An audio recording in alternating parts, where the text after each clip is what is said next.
What's up, everybody? Welcome back to another episode of the Arnies, where three guys kinda seeing some of Dooku's points with nothing better to do. I'm Matt Johnson, and Star Wars is back. Until they fuck it up again. I'm Keith Baker, and it's good to see some more planets like my friend Austin requested. And I'm Austin Terry. And did you guys know the Star Wars stuff is actually pretty cool? On today's show, we're just going to be talking about all things Star Wars. We have some more episodes of Andor to talk about, which is, of course, the newest live-action show from Disney Plus and the Star Wars team. We have a collection of animated shorts with Tales of the Jedi, and maybe some future talk as well. Now that we're feeling maybe a little bit better about the direction, maybe we can break down some of the upcoming projects we've heard about and decide if that will be good or if they're going to go back to that scary place that Star Wars tends to go to, which I guess we can just call Tatooine. I'm not saying that those shows are going to take place on Tatooine, but I think from now on, if Star Wars is bad, we'll just call that the Tatooine territory. Yeah, if I was religious, my version of hell would be Tatooine. I'd just be scared to be sent there for eternity. What would be worse, Tatooine or Camino? I would take Camino since I've only seen it once, and I've seen Tatooine about 1,000 times at this point. Yeah, it's a tough one. I think I'd probably go Camino ultimately, just because I've never been bothered by the rain.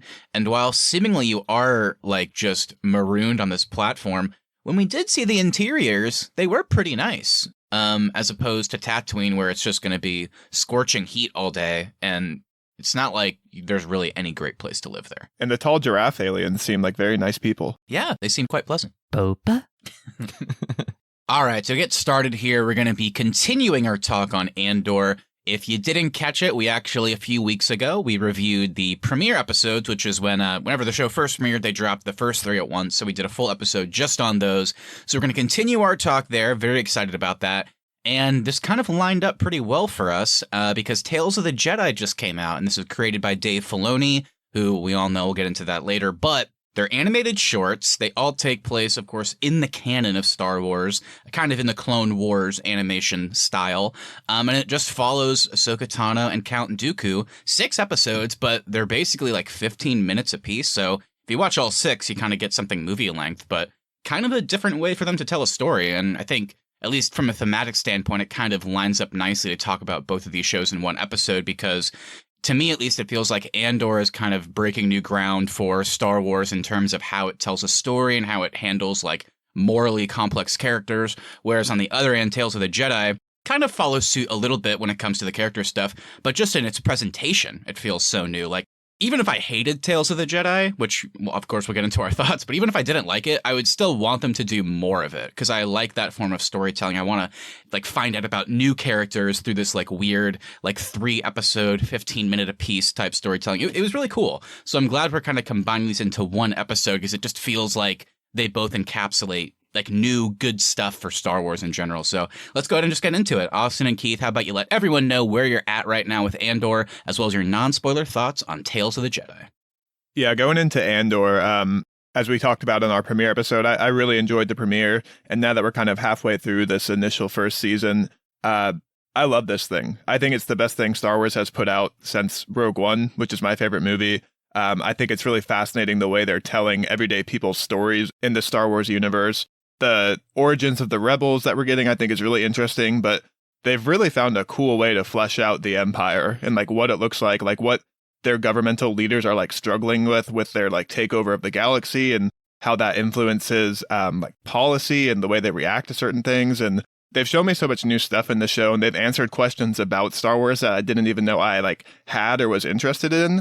And the way they're telling the story with bouncing back and forth between the Empire, the Senators, the everyday rebellion people, all that stuff I'm loving. It's my favorite part of my week when a new episode of Andor comes out, and I just cannot wait to see the rest of the show and really hope they continue where they're at today.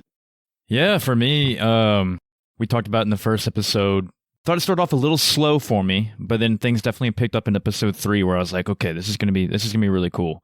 And like we've touched on 100 times now, like Austin said, it's really cool seeing the everyday people in the Star Wars universe. And then going into the next few episodes up until episode 8, I think is where we're at. All good stuff. The action, we got to see a mission go down that really had a huge effect on the entire galaxy, I guess you could say, politically and all that. Like you said, Austin, really cool seeing how the Empire is networked You know, we're not just seeing the Emperor and Darth Vader. We're seeing like the actual everyday people like who just work 9-to-5 jobs, and what they have to do in those jobs. And some of them are kind of boring. Some of them are like really impactful.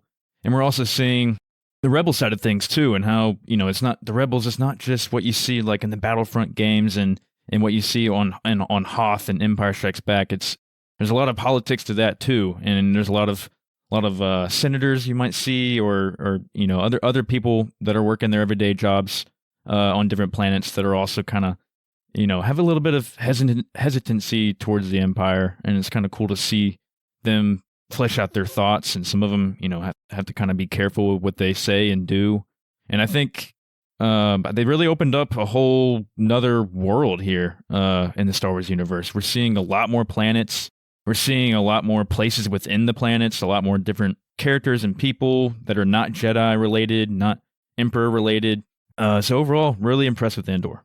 Yeah, I definitely echo your guys' sentiments. I think maybe I'd have to go back and listen to our episode. I don't even really remember now, but I think I might have been closer to Keith just in the sense of I really, really liked the premiere episodes, but I was like, okay, this is going to be a 12-episode season. I kind of see where they're going in terms of how they're telling a story, so it's going to be a slow burn. And I was okay with that. It's just, I don't know, there was something about that first episode that was just maybe a little bit too slow for me, but regardless of that, ever since then, not really. It hasn't even really picked up the pace to me. It feels like it's the same pace. It's just what they're doing is so interesting, and they're tackling so many things at once and so many characters that I'm shocked that they're doing it so well. But yeah, I love this show. I think I haven't really thought about too much where it stacks up with my opinions on other Star Wars stuff, but I mean, it's certainly one of my favorites, like ever. I mean, probably top 3 Star Wars things for me. I just think it's so different, so good. Nothing at all what I expected the show to be whenever they announced a show called Andor that would, you know, supposedly flesh out this character that was good in Rogue One. But I mean, we really spent so little time with him. Like I said in the premiere episode, I was like, who cares? Do we need this? But the way they've just put him as kind of the focus point character surrounded by the rebels finally trying to get their shit together and make something that will be able to combat the Empire, all the while telling a surprisingly interesting and compelling, with some emotional resonance to it, of a story for the Empire. Like, it's really weird that you can root for some of these characters, and then we'll get to, you know, spoiler stuff, but then whenever they go out into the world, if that makes sense, whenever they leave, like, their Empire base in that story, and then they start going out and interacting with their other characters, and they're horrible people, then you go, oh, yeah, that's right. These are bad people. Yeah, you really want them to, like, achieve their career goals in a weird way. Yeah, it's weird. It's really bizarre. But that's just a testament to the writing and just how they're presenting it. Speaking of, you know, we'll get to our thoughts on Tales of the Jedi in a second, which is a show, like, literally just about 2 characters' arcs split among 6 episodes. I'm also really liking in Andor how it's kind of becoming about these few episode arcs too, which I really like. That premiere 3-episode batch was like the Ferrix arc, and then you had the Aldhani heist arc right after that. That was 3 episodes, and then episode 7 was kind of like a catch up, kind of showing you what all the characters that we've met are doing. And then episode 8 seems to be starting the prison arc, which I'm very excited about. It's just, yeah, I just love how they're telling the story and structuring it. I agree with Austin. I mean, right now, at least, like, whenever Wednesday hits, I just get stoked to watch Andor. It's like the show coming out weekly right now that I'm most excited whenever it drops every week. So love the show. Very excited about it. Before we get into, you know, spoilers and all that good stuff, I guess it would make the most sense right now to bring in Tales of the Jedi. So let's stick to non-spoiler here as well. What are your guys' quick thoughts on that? Yeah, could you imagine if yourself today went back to young Matt when he first saw that Andor was announced and just said, hey, you're going to say this is your top 3 Star Wars project in the future? Young Matt. I was probably like 24 when they announced it. I thought what I thought you were going to say, Austin, is can you go back to actual young Matt and tell him, hey, remember Christopher Lee's Count Dooku in Attack of the Clones, and you're a dumb kid, so this is like one of your favorite movies? Can you imagine like 20 years from now them telling a really fucked up, sad, emotional story that totally justifies and explains how he became a villain in the first place? I would be like, no way.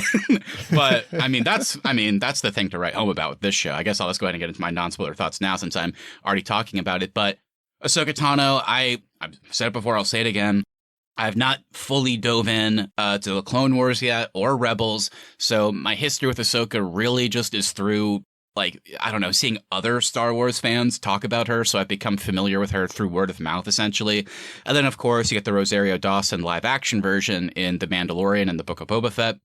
So from what I've seen, albeit limited, I really like the character. So it was cool for someone like me who hasn't seen all of Clone Wars to kind of get her backstory and fill in some of the gaps that I never really even had because I haven't seen that show. So it was cool. I think she's an incredibly compelling character. I think my one criticism of the show is just from a non-spoiler perspective. Like, the way it's paced, you get one episode, the premiere, which is about her, like, you know, her birth and like her, you know, first little adventure and like showing the Force for the first time. And then it immediately goes into several in a row about Dooku. And then it goes back to Ahsoka at the very end. And I was like, I wasn't sure if I liked that structure. But regardless of that, incredibly compelling character. I feel like I have much more of a reason to go watch Clone Wars now. But like I joked a second ago talking about Dooku, I mean, man, the show really invested so much into that character. And again, how much screen time did he have? I guess a total of maybe 45 minutes across his episodes. I mean, immediately he becomes one of the most compelling Star Wars characters for me. I want to go back and watch Attack of the Clones and like be like, okay, yeah, how does this track with where he's at now? I want to see him in the Clone Wars as well, talking about Ahsoka too. I want to see, okay, so now he's a full-on villain. I want to see like his story continue, even though I've seen him in live action before, which is weird to say. But yeah, I thought the animation was beautiful. I thought the voice acting was great. And I thought the stories they told and how they edited it to like show the passage of time, even over the course of 15-minute episodes, was like incredible. So yeah, this was great. And like I already said, I really hope they do more of this. And like if they do a season 2, I'd like them just to tell like 2 more stories about 2 other random Jedi, get to know more about them. So yeah, this is a format they should definitely continue. Yeah, with Tales, I think it's really good. I'm definitely not as high on it as I am on Andor. I did find the first half to be pretty slow, and then the last 3 episodes, like, I was so invested in those that I kind of wish the first half of the season had that same kind of like hook for me. It really, at the end of the day, is a Count Dooku show, and like you called out about that character, Matt, I was surprised how much I was interested in him and like kind of seeing his side of view on a lot of things. So really enjoyed that. Like you called out about the animation's gorgeous. Like the voice acting, everything here is very top quality. I just found some of the pacing to be a little slow. I do really like that it's just 15 minutes though. So whenever you do kind of start to feel its runtime, you're already on to the next story. I also thought this show did time jumps very effectively. It was very cool to move through this period of time in Star Wars, because even though we've seen like the prequel movies and stuff, we still haven't spent a ton of time in this period of Star Wars as viewers. So that was pretty exciting to see. And yeah, I really liked where the last 3 episodes left off, and if they do more stories like this around other characters, I'll definitely check it out. Yeah, I'm very high on Tales. I didn't think I would be, because I'm just not into animated stuff that much. And I never watched the Clone Wars or Bad Batch or any of that, but this definitely made me like pumped up to go watch Clone Wars now. I don't have too much to add about what I liked, because I would just end up spoiling everything. But yeah, I think it was cool to see an insight into these 2 characters that definitely had some gaps that needed filling, especially Dooku for sure. I don't know enough about Ahsoka, but I'm glad we got to know more about her. But yeah, Dooku was definitely a character where, watching Attack of the Clones, I was like, man, like he's such an interesting guy, and you see him a little bit in Revenge of the Sith too at the very beginning. And he has these weird motivations, but you really don't know what's going on behind them and how he came to leave the Jedi.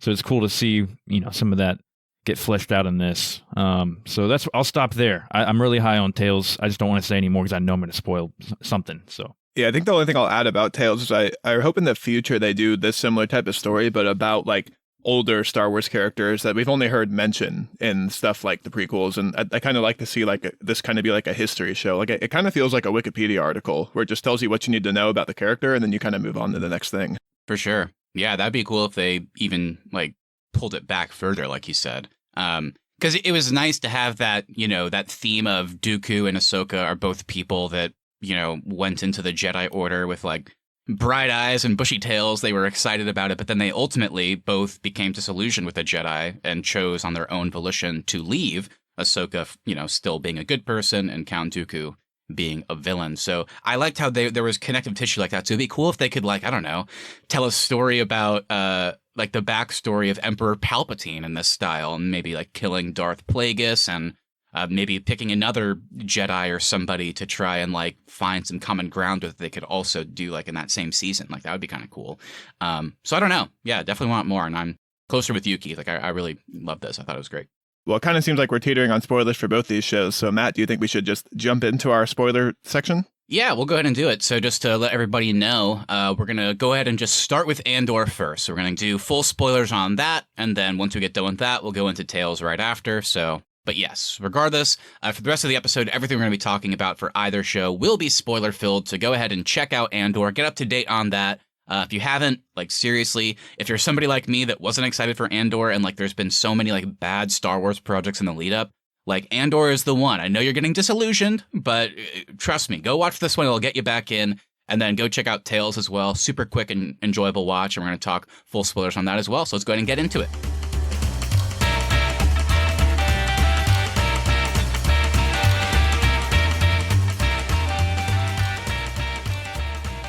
All right, so let's go ahead and get into the spoiler section for Andor. Austin and Keith, hit me up with the cast and crew. Normally, we wouldn't do this again since we already talked about Andor, but there's so many new people to talk about. It's a huge cast and crew. We got to kind of fill everybody in on who's new to the team.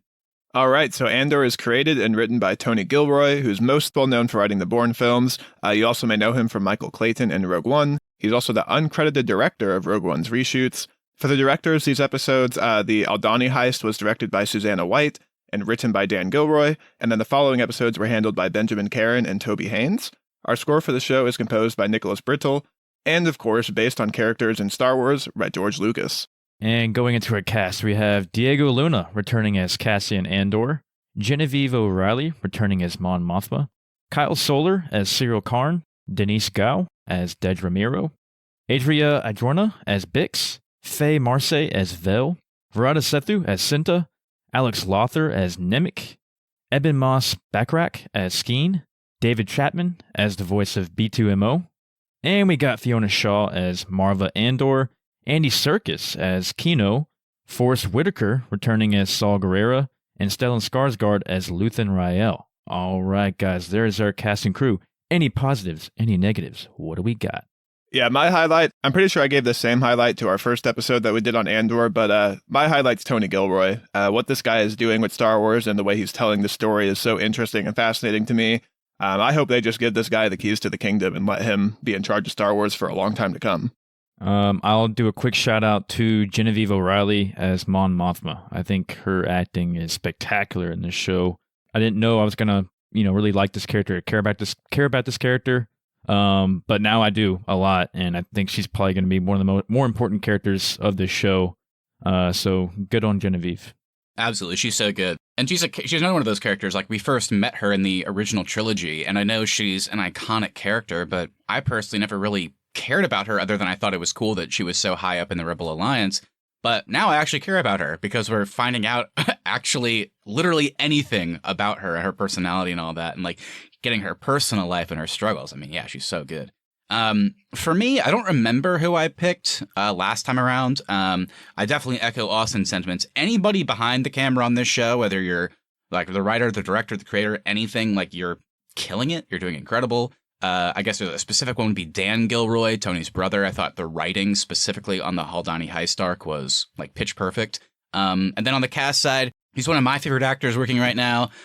With I've seen him a lot in Girls, The Punisher season 1, and then more recently on The Bear. But Eben Moss Backrack as Skeen, I thought this character was awesome. I love this guy. Yeah, he's really good. Lots of pathos to that character. Lots of understandably like not trusting Cassian. He's hiding behind a lot of pain, clearly. And then we get to the end, and he's just like, "Well, hey man, let's split it. You and me."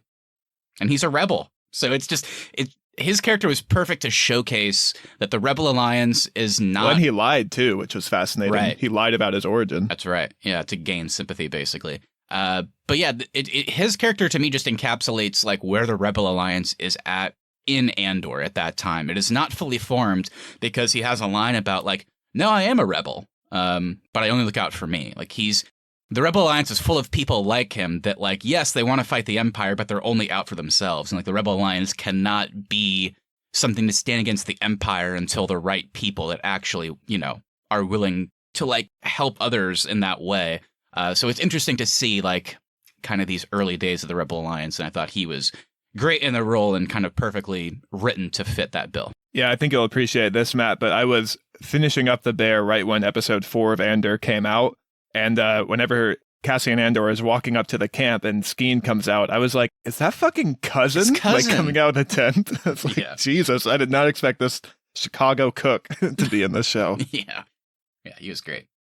All right, well, with that, let's go ahead and just get into our roundtable discussion. All spoilers, of course, for Andor. This is the main part of the show where each of us just brought in a couple talking points, things that we felt were, kind of extra important to discuss with these episodes. So we're talking, again, to remind everybody, we're talking episodes 4 through 8, since we are up to date with Andor. So, guys, let's go ahead and get into it. Where do we want to start?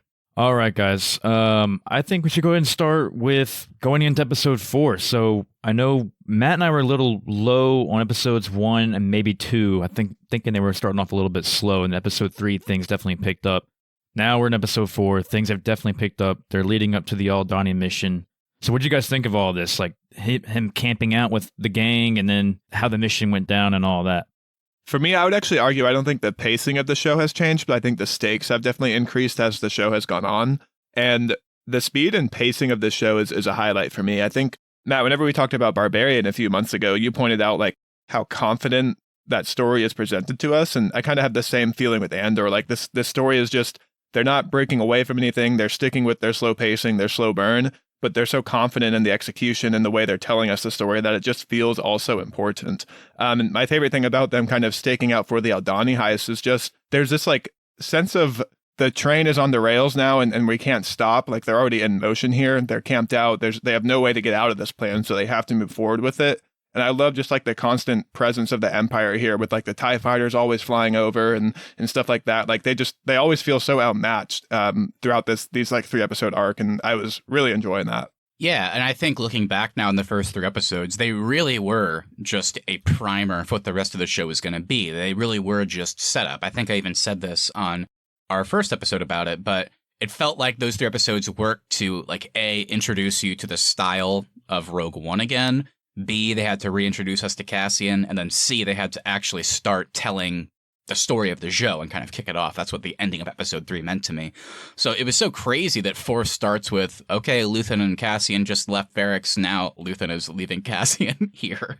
It's such, Luthen we'll get to, I'm sure, but a very fascinating character. And I think once they kind of got all the intros out of the way, I was able to fully buy into the show, especially starting with the Aldhani heist.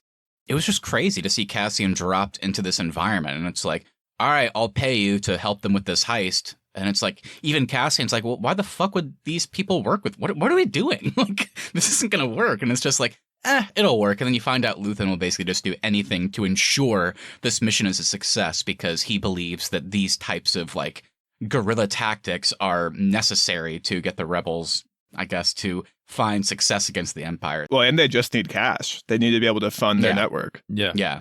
Because Mon Mothma is obviously in a position where it's a bit harder to, fund publicly. So I like those conversations as well. But yeah, I don't know. I thought just the heist in general, I thought was so great. I loved getting to meet these characters.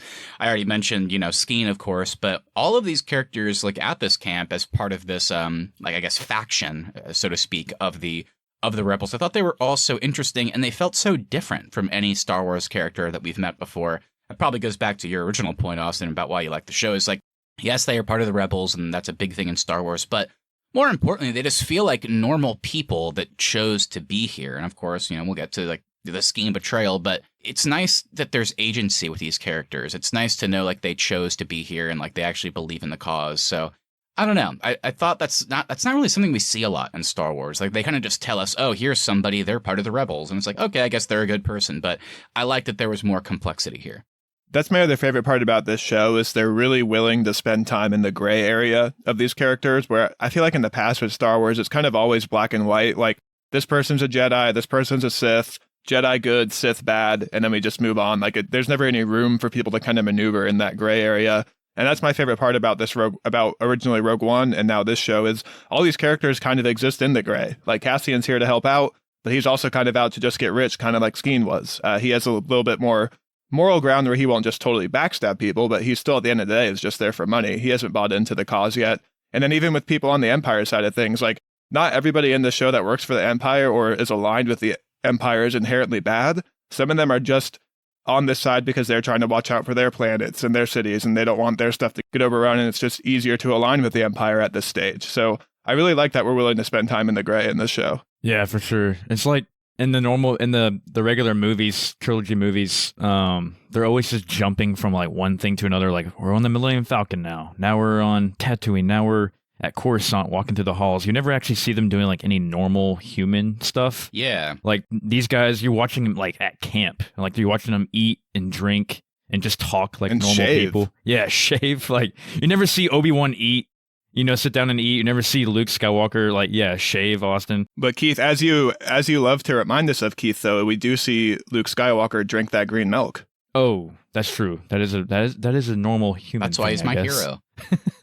But even then, yeah, I mean, like seeing Nemec basically journaling about their endeavors and their beliefs, and it's just great writing because that feels like very mundane, and it's like, okay, this is kind of informing the character of Nemec, making me adhere myself to him. But then as it goes on, you realize, oh, this is actually kind of cool. After he dies, Cassian gets the journal, and it's like, okay, I can totally see now, 5 years from now, at least in the time of the show, whenever Rogue One happens, why is Cassian like a full-fledged rebel member? It's probably because he got to meet somebody like this guy Nemec. So the journaling was not only like to ground the show, but it also is informing other characters like Cassian. It's like, oh man, just great writing choices. Really cool. So let's talk a bit more about kind of the Rebel network that we've been presented. We haven't got a ton of like the broader Rebel scale outside of what we've seen on Aldhani, but with Luthen and Saw's conversation at the end of episode 8, they do mention all these other factions that are involved, and we haven't seen them all yet. I'm assuming we're going to at some point. But I've kind of enjoyed how there are these different pockets here, but none of them like each other or get along. So they're just not working together right now. They're not communicating. So it's a fractured network. And Luthen it seems like right now is the only one who can be like, you guys are idiots. We need to put these petty stuff aside to band together. That's the only way we stand a chance. So how have you guys enjoyed the network, and then kind of how Luthen plays into that network currently? Him and Saw's conversation was really interesting because, like you said, Luthen sees things from a bigger perspective, and Saw's more like localized. He's like, you guys can't put aside your petty differences for like 1 second. And Saw's like, petty. He's and I think he even says like he's a ultra nationalist, or whoever he wants him to work with. Like their ideologies don't align. What he says is like, because I'm with Luthen, I'm like, come on, Saw. Like, and it's also weird because we know where Saw ends up as like a fully radicalized, like the rebels even hate Saw by the time Rogue One rolls around. But in this case, like I was like, come on, Saw, what are you talking about? Like I was like, come on, yeah, put aside your petty differences. But then when Saw's like, that guy's a separatist, and then it's like, oh, and then I was thinking back, oh yeah, well in the prequels, the separatists were some of the big bads aligned with Count Dooku. So I was like, I mean, I guess I can't really fault Saw there. I mean, why would he trust this guy all of a sudden? So again, it just goes to what you were saying, Austin. There's a total gray area there, and I like that.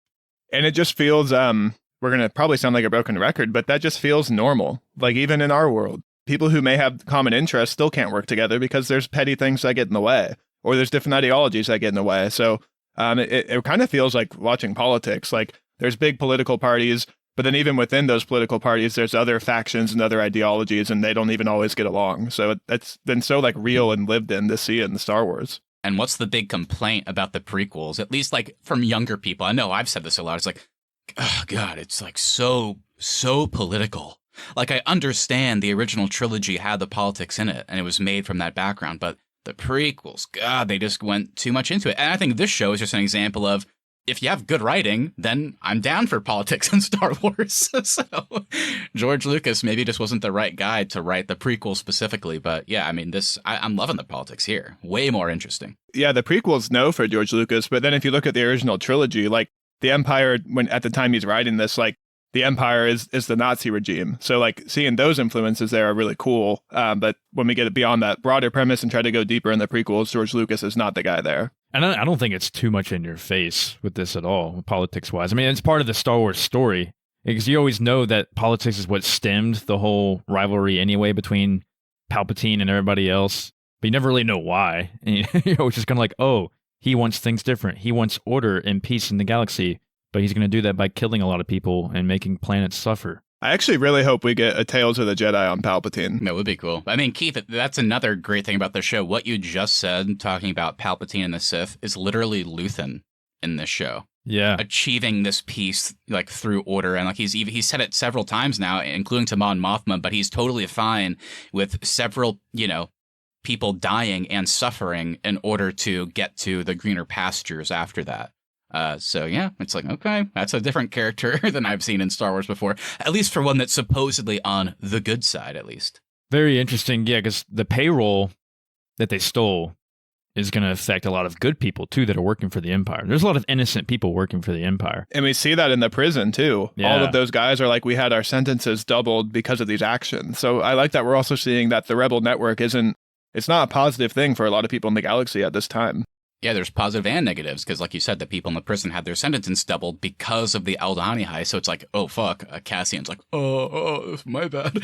But there's also positives, because whenever he has that beautiful scene with Fiona Shaw as his mother in the show, Marva, she reacts to the heist positively. She reacts to it as, now I can finally stand up. I feel like I can kind of be more confident and rebel against this bullshit. Like, I'm going to stay here and try and make this place better because of that heist, which Cassian's involved with. So there's positive and negative connotations for sure, and I like that.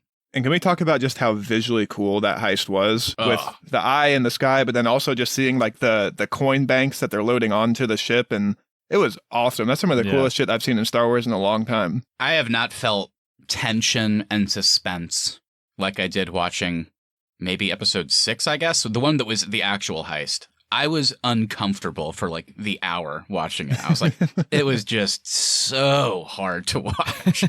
And most of them ended up dying. So, I mean, that was the release of it. But man, I wanted them to get out of there so bad.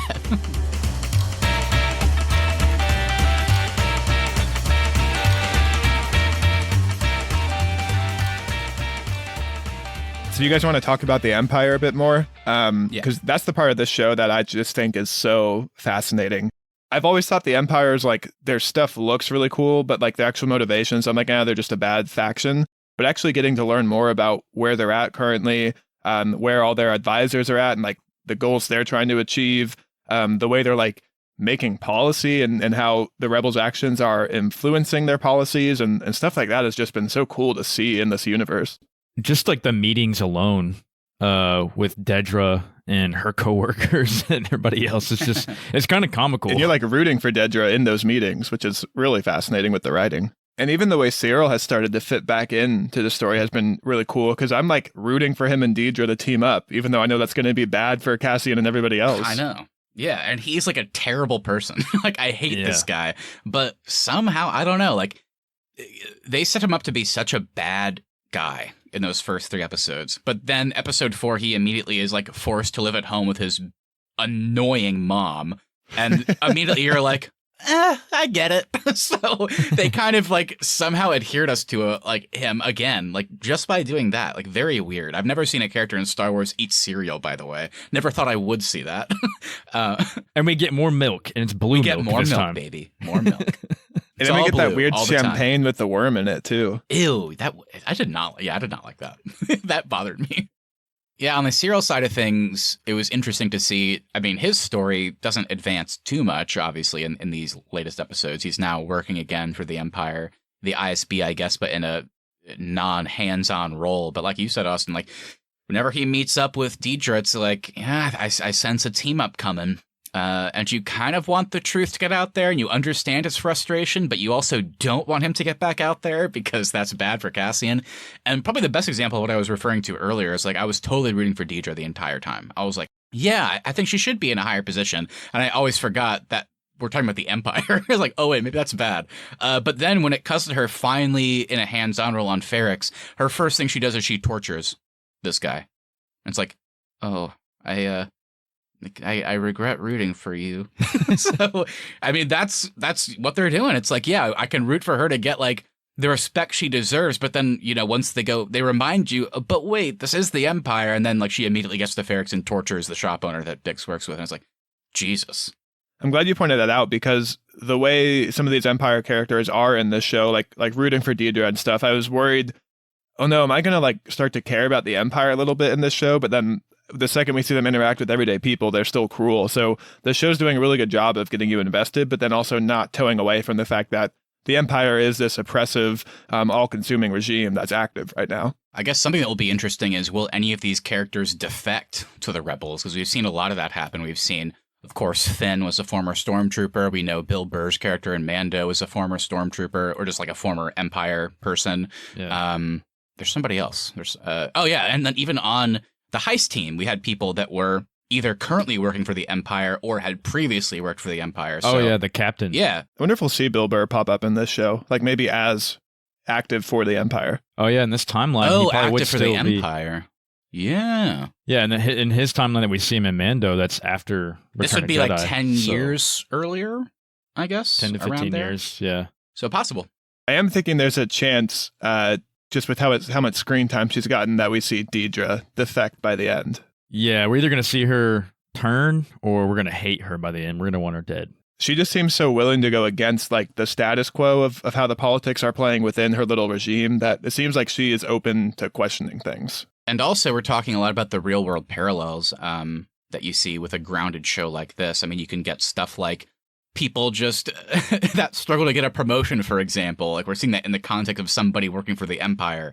And then even the more serious issues, like kind of the whole anti-cop thing, I think this show is tackling pretty well, pretty strongly, and it feels powerful. Lots of things happening in our real world that Andor is tackling in a very sometimes subtle, sometimes head-on, but in my opinion, all the right ways. And I think that kind of dovetails into, the start of the new arc we're getting, which, like I said, I guess we can just call it the prison arc. Like labor, like, and how they're tackling that. Like, it's really bizarre. Like how real it feels in the context of Star Wars, but I'm super excited for this arc. So before we move on to a different topic, you guys want to talk about kind of just the prison stuff in general? Because it definitely has ties to the Empire, as we know. Yeah, the prison is the actual structure itself, I think, is so cool and also so scary at the same time. Like, at first, I was like, oh, you just have to work. It doesn't seem like, of all the places you could end up in the Empire, this doesn't seem like the worst place. But then actually seeing like how they're pitting each team against each other and the food they have to eat and the electric floor and all that, like it's really terrifying. And it's so cool to see, because like, think about like, how did the Empire get to the scale that we see in all the movies? Like, how are they this big of a fleet? And it's like, oh yeah, it's prison labor. Like, of course they use that. And so that's cool to actually see that like addressed in Star Wars. Yeah, really cool. I felt like I was in an episode of Black Mirror watching this last episode in the prison. I was watching it with my dad. My dad was like, this is scary. This is straight up this freaky. Hold on, Keith. This is the thing I always want to talk about. What is your dad is one of the biggest Star Wars fans I know. So can you give us just like a quick, what is Joe Baker's thoughts on Andor? Because this is such a different show, I have to know. Oh, he's loving it. Nice. Does Joe Baker like Rogue One? Yeah, he loved Rogue One. Yeah. Oh, he hated the last trilogy that came out, obviously, but all the shows, Obi-Wan, Mando, Boba, Mando more than Boba and Obi-Wan. He's been liking it. Andor, though, I think he's liking the most out of all of them. Nice. That's a high praise for everybody out there listening, by the way. That's very high praise. This is a guy who saw A New Hope in 1978 whenever he was like 17 years old. So if he likes Andor, then that's a pretty good sign. You go. Well, and it's cool for a fan like him who's grown up with this for so long, and now he gets to see like a whole totally new story presented in the Star Wars universe. It's got to be really exciting. Yeah. I'm going to show him Tales too, because he hasn't seen Tales yet, and I think he'll like that as well. Yeah. I've seen some people pointing out online, and maybe this is just one of those, maybe we're connecting it to things too much, so maybe we shouldn't, but since everybody in this prison at least seemed to be building like the exact same parts, and so many of them, people were like, well, what out there in Star Wars would require this many of the exact same part? And people were like, maybe the Death Star. Maybe the Empire is utilizing these people to help them build the Death Star. And if that's true, that would be kind of a poetic thing for Cassian. He's literally helping them build a thing that will kill him in a few years. So we'll see. Yeah, I totally forgot about, like, if he is building a Death Star, I totally forgot he gets killed by that at the end. So that would be interesting if we do find that out. But also, like, we're only seeing what this room is building, and there's clearly a lot of other rooms in this facility. So, like, this just might be the engine coupling room, and then there's another room that maybe is building like starfighter wings or something, and maybe it just all gets like assembled as it moves up through the facility. This is just one facility. It was kind of cool whenever we see the line of prisoners go out of the courthouse or something like that, and they're all being separated into different ships, and they're like, he's going to Nakari 5. And this is just one little village we saw on this like tiny subset of a planet. So if they're doing this all over, like imagine how much forced labor they have just building their fleets. Yeah, and I'm guessing this arc is going to lead to like a prison escape, because I liked seeing, like they were showing people from this room using like sign language or something to communicate with people in other lines in the facility. So it's like, okay, I think they might be setting something up there. But Andy Serkis will have none of it. But I will say, I'm really glad he's here because he was awesome. How rock hard do you think Cyril's going to be when he finds out that Cassian's locked up in a prison cell right now? That's not going to be enough for Cyril. He has to. He wants to go to the prison and talk shit to him face to face. That's the only thing that will make him feel better. He's got to clear his name, as he said. Gotta clear my name.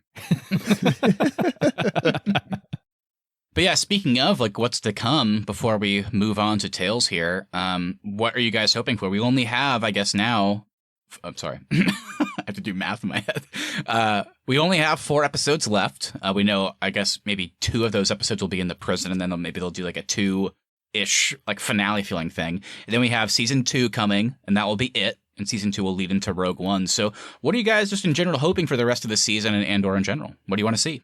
I haven't stopped thinking about, from our first episode we did, Keith brought up, do we get to see the formation of the Hoth base? And if we see that in this show, I'll be so thrilled. I think that'd be so cool to see.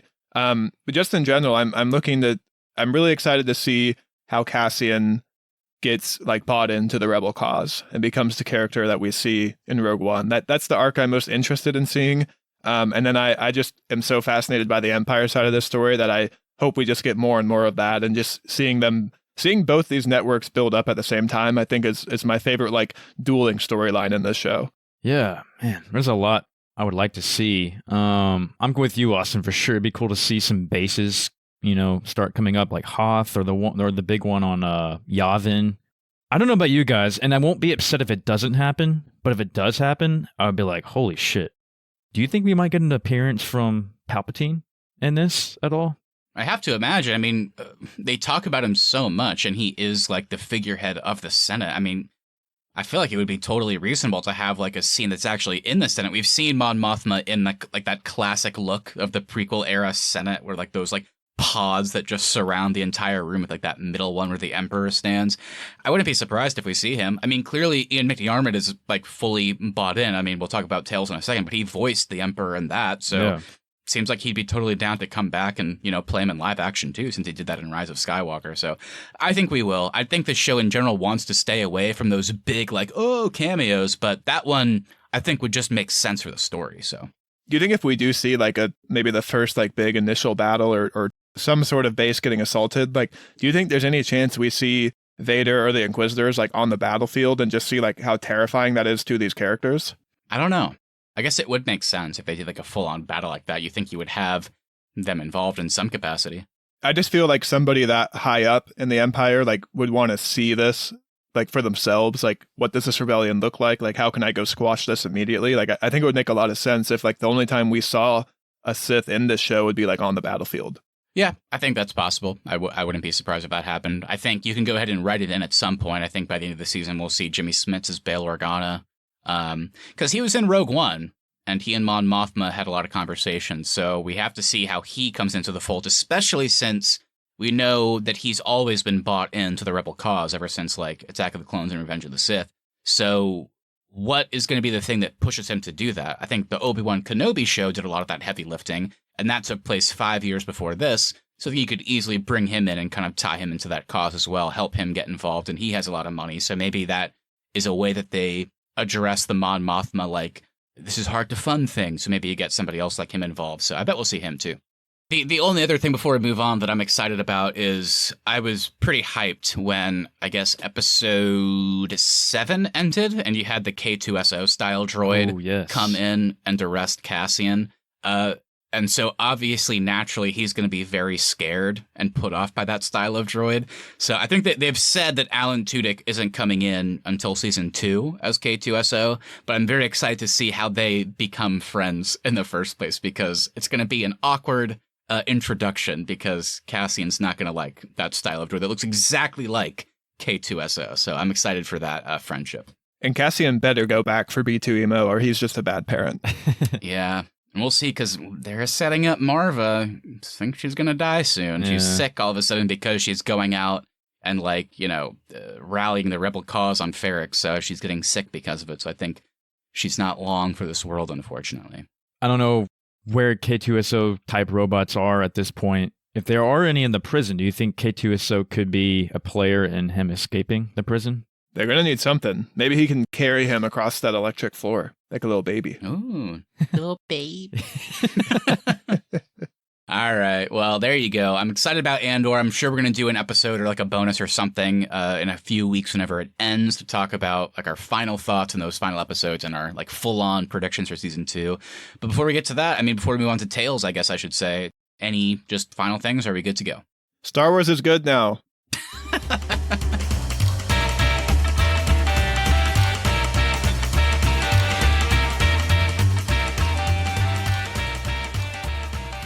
I don't think Tales is going to be a super long conversation, guys. Not a lot of episodes, certainly not a lot of time, but I think there's still some fun things to talk about. So let's go ahead and break it down like we always do. Austin and Keith, you want to hit me up with the cast and crew for this one? A lot of Clone Wars returnees.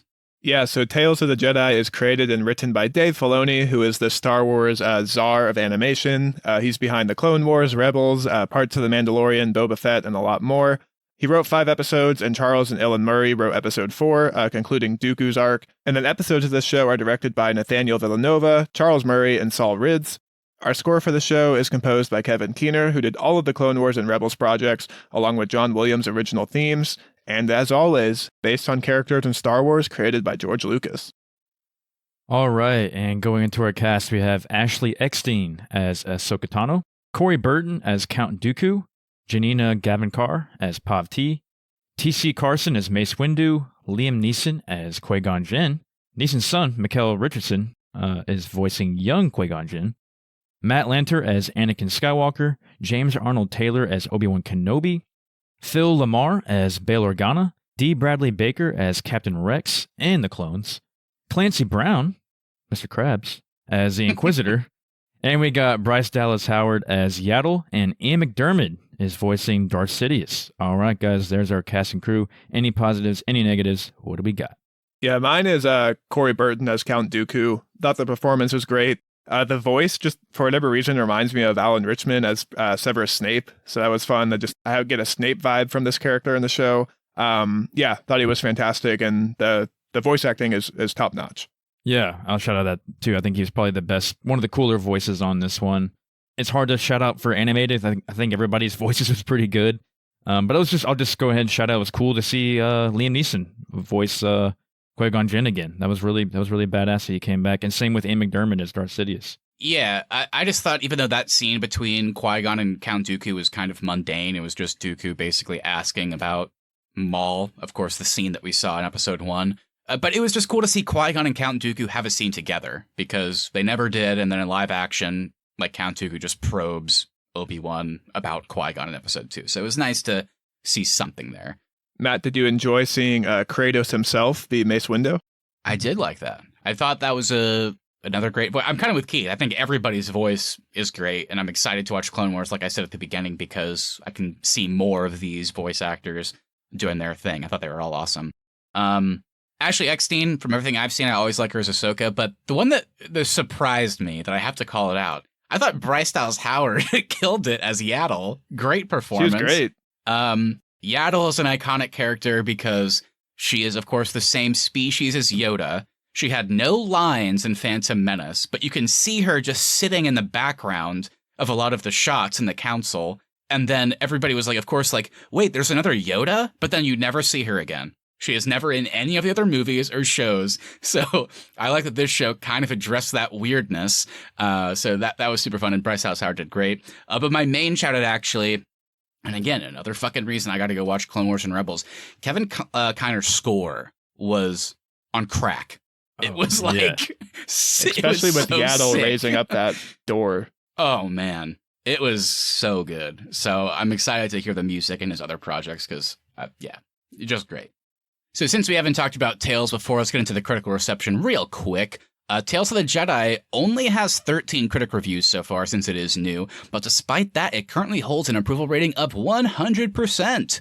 On Rotten Tomatoes, the website's critical consensus reads, under the reliable stewardship of Dave Filoni, Tales of the Jedi is an absorbing expansion of Star Wars lore that will delight Padawan-level fans and encyclopedic Force scholars alike. Praise went toward the pathos, lore expansion, and performances of the returning voice actors. Only potential negative I could find is some people really like the Ahsoka content, but felt, kind of like you said, Austin, the Dooku stuff was more required viewing. The Ahsoka stuff was really good, but it just felt like the Dooku stuff was maybe a bit more important. Yeah, I kind of feel like you could have just called this Dooku a Star Wars story, just to be in line with like the spin-offs they've done, because you can tell what they really wanted to tell you in this show was the Dooku story. Yeah, I liked what we got with the Ahsoka, though. Me too. And especially the last episode. With her training and all that, and then the fallout of Order 66 is really cool to see. I was confused with the Order 66 stuff just because, and I haven't seen the Clone Wars, so I'm sure this is addressed there, but I was surprised to see her paired with a clone trooper who didn't, I guess, follow through on Order 66. Right. And that was one thing, of course, they didn't really explain in this show because from what I understand, that's fully explained in the Clone Wars, but I can't remember the gist of it. I'm sure there's way more detail to it, but I think Rex, to some degree, was able to resist his programming. I think that's the idea, but I'm not fully sure. Man, I have started Clone Wars so many times. I just need to sit down and finish it. I need to start it. I'm trying to think of what to do because, I mean, it's like 7 seasons and it's a lot of episodes, but like the big thing online is because there's so many random side episodes that don't have like much to do. So there's people online that have like curated a list of like maybe, I don't know, 20, 25 episodes that are like, just watch these. It makes sense if you just pick and choose these ones. You don't have to watch random C-3PO or Jar Jar episodes. Just watch these ones. So I'm wondering, should I just watch the whole thing or should I just watch this curated list? So I haven't decided yet. But don't you want to watch General Grievous just say Count Dooku over and over? I do want to watch that. That is a good point. I was trained in the Jedi arts by Count Dooku. That could be Tales of the Jedi Season 2, Austin. We could finally see General Grievous learn from Count Dooku. Watch him cough the whole time. Oh my God. Please no. I never want to see him again. Dooku! You're not trained in the Jedi. Now that we joke about that, that's definitely going to happen. And like, cut to 2 years from now, we're going to be like, I never really liked General Grievous, but oh man, his emotional journey was so beautiful. I think he might be my favorite Star Wars character. Yeah, well, I know how the meeting's going to go. Dave Filoni is going to be writing out this brand new, just great season of Tales of the Jedi. And then Jon Favreau is just going to kick down the door and say, "Show me Dooku." Oh, John, we like you, but stay out of this one. We don't need you, buddy. All right. So, I mean, obviously the main, kind of roundtable discussion points here are just centered around the Ahsoka content and the Dooku content. But before we get to that, I mean, was there anything you guys wanted to talk about in general with like the animation, like some of the action sequences, or just like standout scenes in general, regardless of what character it focused on? My standout, I think, is the first Dooku episode. Seeing them interact with this village and like rescuing the senator's son and seeing where everyone's perspectives are and how that influences the way Dooku operates I thought that was really cool. That one definitely introduces you to like, okay, Dooku he's a Jedi, but he's definitely troubled inside right now. Like something's going on where he's not quite, following like the Jedi way. Like whenever he goes into the, I think it was like a kind of like a bar or cantina kind of thing. He just puts his lightsaber on the table to kind of intimidate everybody in there. And no other Jedi would do that. Like, that's not something like they would normally do. So, like, that right there already shows you, like, Dooku is on his way out of the Jedi. And then seeing him force choke somebody, too. But I understood his frustration. Like, I totally understood it. It's like, yeah, why are we fucking puppets of the Senate? We have this code, we're Jedi. Why are we just going out on missions that they force us to with their own agenda? It doesn't make sense. Like Mace Windu can say all he wants, like, well, we have our own thing. And it's like, well, we don't. Like, what are you talking about? So, like, I totally understood his frustration. Because let's go back to the prequels for a second. As we remember, the Jedi, in my opinion, are responsible for their own fucking downfall. Their ego, their weird readings of prophecies. Like, I mean, they're stupid. Like, and the fact that Yoda knew he had visions of Anakin slaughtering people, and like he never said anything about it. It's like, what? Great work, Yoda. I mean, they're dumb. Obviously, I'm being hyperbolic, but I think the point still stands, and this show did a great job of like expanding on how somebody like Dooku would feel the same way as the audience and be like, you guys are, I don't get this at all. It's interesting to see that his motivations too would probably align with like what the rebels are trying to do. Like he's trying to give power back to the people. So I thought that was pretty interesting too, to see those kind of early things. Obviously, he's not around to see the rebels, the rebel stuff form, but it was cool to see that he has those same motivations. Yeah, time and place is always an interesting conversation. If the Jedi had to all die so that the Rebel Alliance could form to like replace them to fight the Empire. So it is interesting if Count Dooku had, maybe stayed on the side of good, so to speak. Could he have found his way to something like that? Because the ideals definitely aligned there. Before we get into like the details of the original, like the storylines themselves, my favorite sequence by far was actually right after the Yaddle fight. Whenever I slowly got to realize, wow, Count Dooku, aka Darth Tyrannus, became Palpatine's apprentice the exact same way Anakin became his apprentice. Mm-hmm. Like he had to kill a Jedi Master, feel horrible about it, and then basically the Emperor like used that pain to twist them in order to like force them to his side. I was like, holy shit, that's awesome. Like I loved that parallel. I thought it was so cool. Yeah, I was, like I said earlier, it was just cool to see like some gaps filled in, especially with Dooku. Like we knew when you're watching Attack of the Clones, when you watch Mace Windu and him interact, you can kind of tell there's like a bit of history between him and Windu, and that he even calls Windu my old friend. So like, okay, like what were they? Where were they in the past? And we actually got to see them like have a little scene together on the ship, and they had that kind of like a philosophical conversation. So that was cool. It's interesting to see how Dooku might think Windu is a little bit corrupt too, because he uses the other Jedi's murder to get a place on the council. Yep. So just seeing how all that kind of influences things and tracks, like the Dooku stuff felt very grounded, and it like coming off from Andor to this and still seeing like a grounded Star Wars animation project like really excites me for the future of this IP.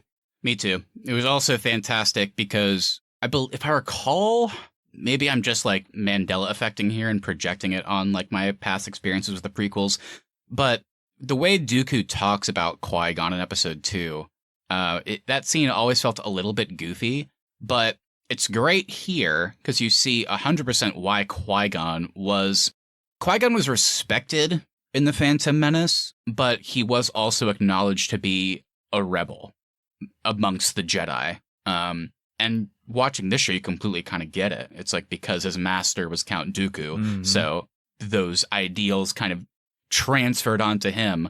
But Qui-Gon, I think just another thing that makes him an interesting character is he was able to keep those good qualities, but stay on the side of good while also kind of not just fighting for the Senate. He's kind of fighting more for the Jedi and himself and Obi-Wan and Anakin and all that. So I liked how having Qui-Gon as a younger character in the show kind of informed the older Qui-Gon that we see, not only in this show, but in The Phantom Menace. I thought that was super cool. And then speaking of Qui-Gon, before I move on to the Ahsoka stuff, another scene, we talked about how the show does passage of time in a way that's surprising because you don't know at first that it's the passage of time. But just some quick little hits for me before we continue here is I loved getting Dooku's reaction to Qui-Gon's death and his refusal to go to his funeral. I thought was a very powerful scene, him talking to Yaddle, like at that tree that he always took Qui-Gon to, because it was like the tree in Coruscant, because it's a city of steel, as he puts it. But that was really cool to see his reaction to his apprentice's death. Someone that, even though he was at that point already on the dark side, he still, loved Qui-Gon. And seeing him be angry with Sidious was cool too. Yeah, I really like that. And then my last little just quick thing, it was nice because I remember way back when we did our review of Attack of the Clones, we just talked about how fucking goofy the scene is where Obi-Wan goes to the library to find Kamino. It's not there.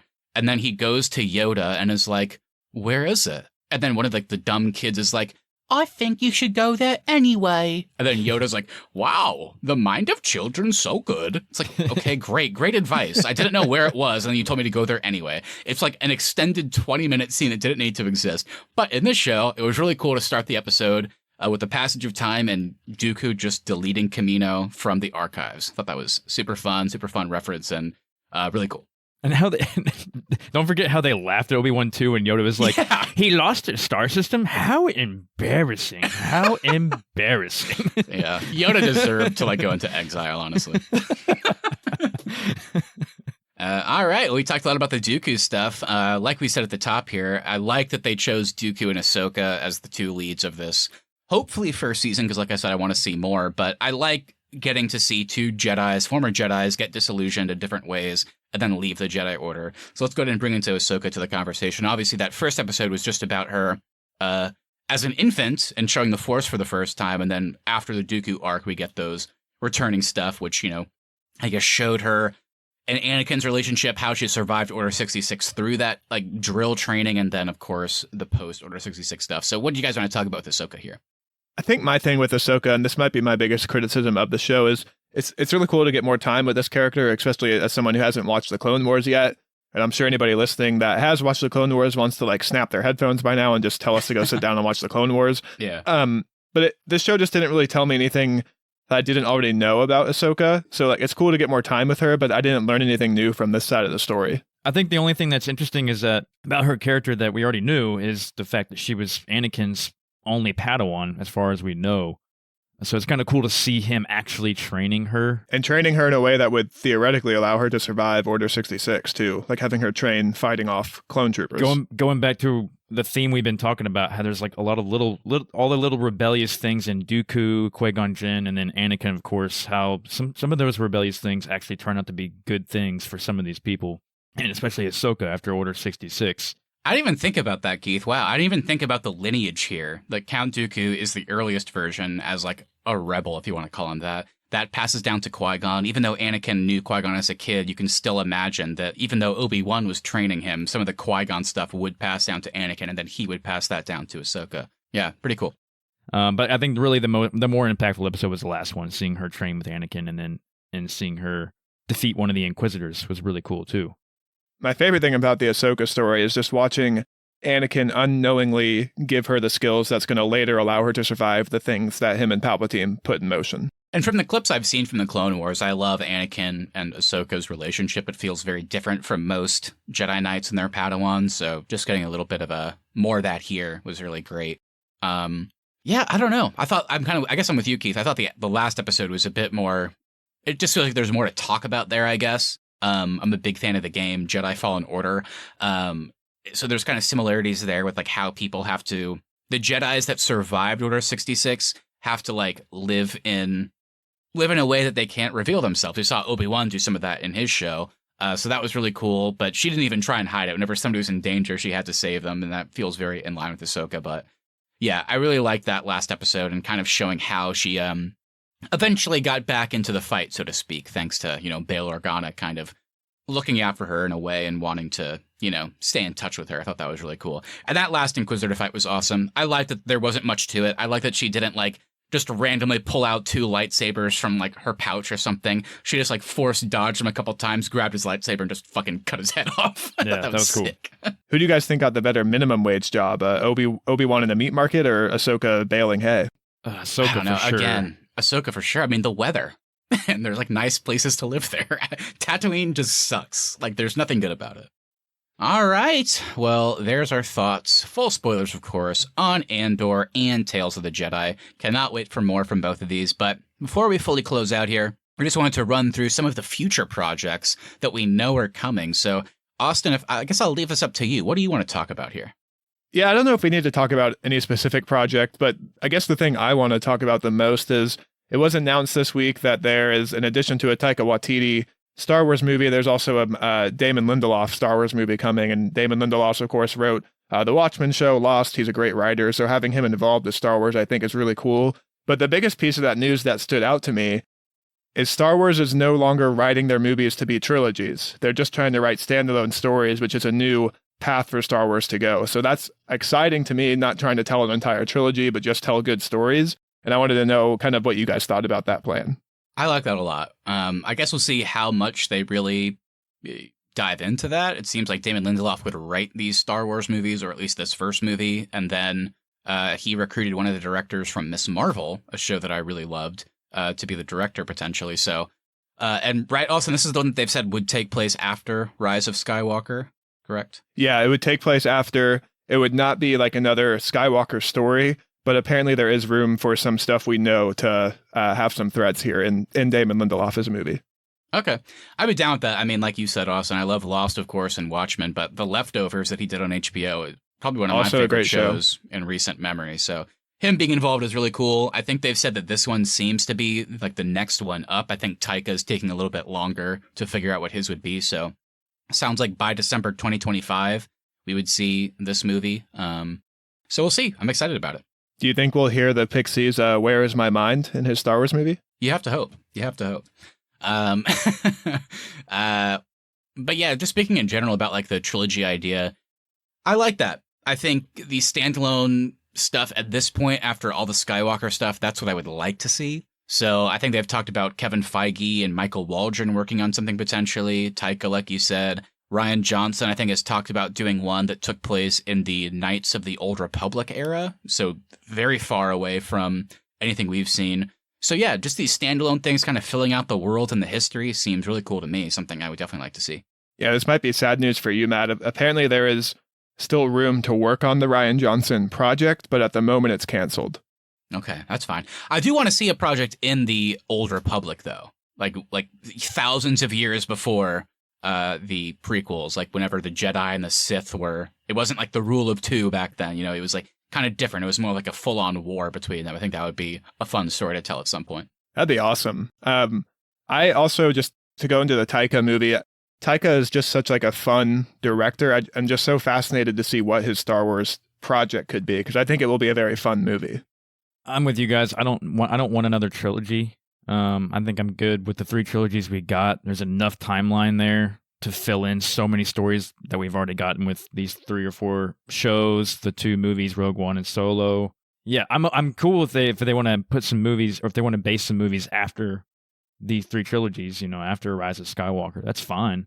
I don't know what they're going to do, because it seems like everything wraps up in that, but I'm down to see what they have in store. But I don't think we need whole another trilogy. I'm all good for these individual movies and stories. And like you said, Matt, there's somewhat Old Republic would be cool. Even during the Republic, I know we've gotten a hell of a lot of stuff within the Rebellion period, but then maybe the First Order period too. Within the last trilogy would be cool to see some stuff in there. Definitely, yeah. So I'm excited for new stuff, but I'm also excited for the continuations. A lot of the projects we're, seeing currently, like obviously Mando Season 3. I did not like Mando Season 1. Season 2 got me super on board, and that trailer for Season 3, basically telling us this is what we thought it was going to be, about the fall and retake of Mandalore. Very excited to see how Mando and the team play into that. I have to imagine the dark saber going to him is not going to be a good thing for a lot of those other Mandalorian characters. So I'm excited to see that play out.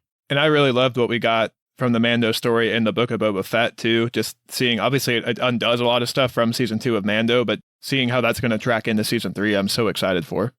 I'm also really just curious to know what the Patty Jenkins Rogue Squadron movie is going to look like. That movie's been in development, it seems like for years now. So I just want to see this and see, like, what is this story going to be? Yeah, we'll see. I haven't heard too much about that one as of late, but I like Patty Jenkins, so I'm curious to see where that goes. We've gotten a lot of news lately about some of the newer projects. Ahsoka, obviously, I'm super stoked for. I'm imagining, based on the Mando Season 2 episode, that General Thrawn, or Admiral Thrawn, I guess, will be the villain of that. That's a villain I'm excited to get to know more. I think they've said a lot of the Rebels characters will return in this in live action for the first time, so I'm sure that's cool for fans. But the thing that got me most hyped is it was either Jon Favreau or Dave Filoni said that Ahsoka is going to be a samurai story that takes place after those Mando episodes, and that just sounds really cool. That's awesome. That sounds so cool. A samurai story in Star Wars sounds sweet. The last things I wanted to mention, because I don't know how much you guys know about these projects. I guess I can shout out Lando real quick. I still don't know if that one's going to happen. Like, we've known about that for so many years, and it's just nothing's come of it. I want Donald Glover to come back. I want to see Alden Ehrenreich come back as Solo. I want to see them continue that story to some degree from Lando's perspective, but who knows? The ones that I actually want to talk about, though, are Skeleton Crew and The Acolyte. Do you guys know anything about those? I just know Skeleton Crew is directed by the Spider-Man director, John Watts. That's right. I think they've only revealed one cast member. It's Jude Law is going to be one of the leads.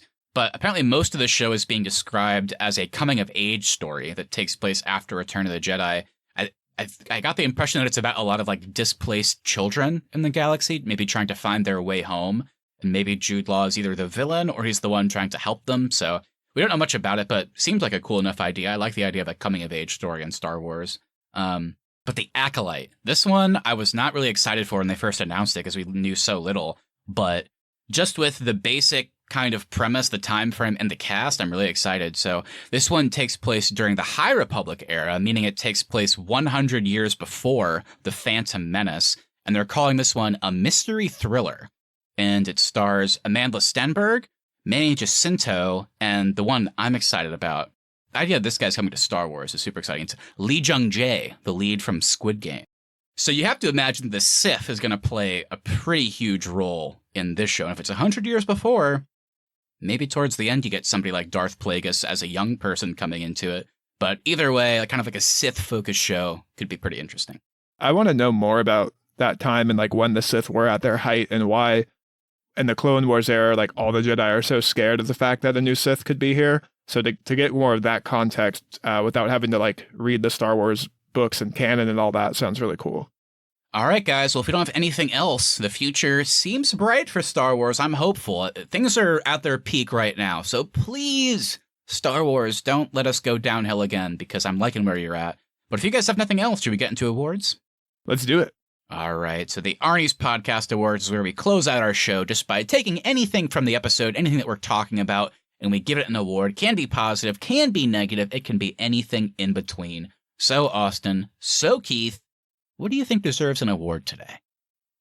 Yeah, I'm going to give the Best Locks Award to Liam Neeson as Qui-Gon Jinn. Whether you see this man in live action, whether you see him as a blue Force ghost, whether you see him in animation, when he's got that long hair, didn't look right as a kid in that first episode of Tales of the Jedi. But when he's older and got that long hair, that man just has the best locks. And I think Liam Neeson should have this long hair in his everyday life. How cool would it be if he actually did? You just see him at premieres all the time with his Qui-Gon hair. That would be bizarre. Oh, man, there's a lot floating around my head. But there was one we mentioned earlier. I think you might have said it, Matthew. I'm going to give the biggest nag award, and that goes to Karn's mom.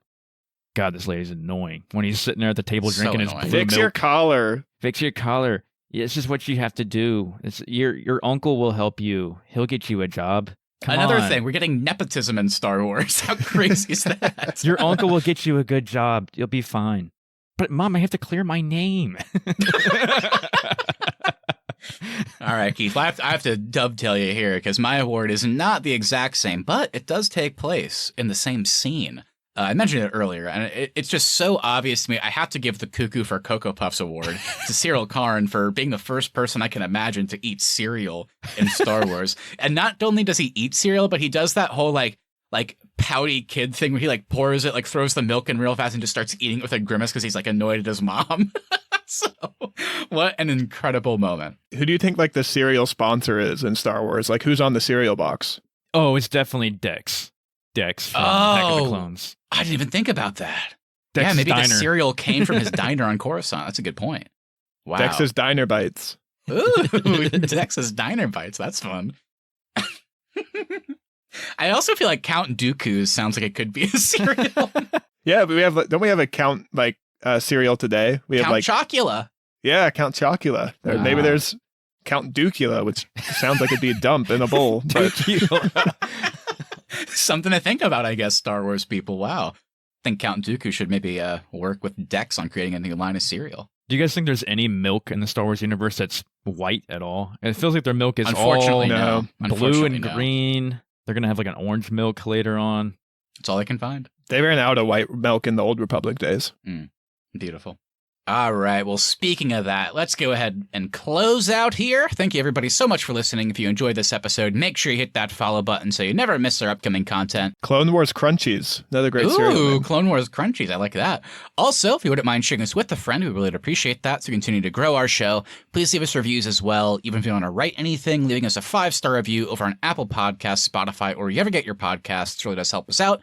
At the Arnies is our social, and the Arnies.media is the website. Austin and I will be back next Tuesday to finally break down Season 1 of House of the Dragon. And also last week, me and Matt talked about Black Adam. And the key thing to take away there is Matt said in that episode, hey, I want James Gunn to take over DC Studios. And guess what? They announced it this week. They must have been listening to our episode, but James Gunn is now in fact in charge of the DCEU. You're welcome, James. I know I had a lot to do with this. Lastly, we want to hear from you guys, so please send us a message on Instagram at the Arnies or email us thearniesmedia@gmail.com. What did you think of Andor and Tales of the Jedi? Would you let Yaddle give you a hug? Anything you say, we'll read on the show and react to it live on our latest episode. That was something I was thinking about. I want to give Yaddle a hug because she's got a saber through her chest now. Oh, yeah. Just want to make She her got feel better. crushed and then got her head cut off, probably. So, not ideal. Do you think Yaddle's blood is what turns Dooku's lightsaber red? Thought you were going to say, is that what turns... I imagine she has green blood, so maybe that turns the milk green. Who knows? Something to think about. All right, everybody. So have a great rest of your week. We hope you're enjoying Andor and Tales of the Jedi like us. We're excited for more stuff down the line. I'm sure we'll talk about Andor in a few weeks because we're only a few weeks away from the finale. So with that, have a great rest of your week, like I said, and rest in peace, Yaddle. See you. Count Dooku!